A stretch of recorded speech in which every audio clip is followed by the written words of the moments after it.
Mes šitam spektaklyje aktoriai vaidinam pranašus. Ir skelbėme, sakome tiesas, kurios yra seniai žinomos pasaulyje.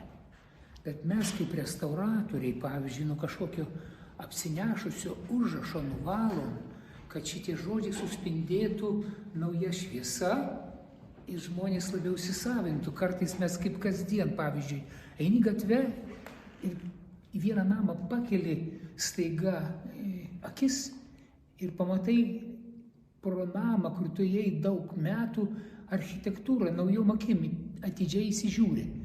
Taip ir mes savo šitais tekstais, kurie yra, galima sakyti, amžini,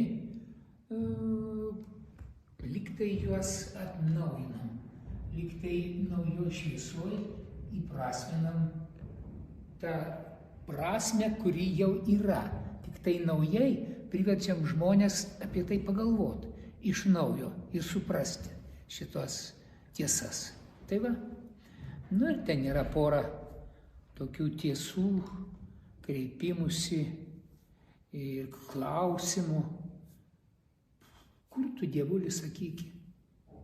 Rojų mums reikia pamatyti. Kur ta vieta pažinimo, kur mus Ieva pradangino? Taigi tas žingeidumas, noras suprasti, turėti, suvokti prasmę savo buvimo šioje žemėje.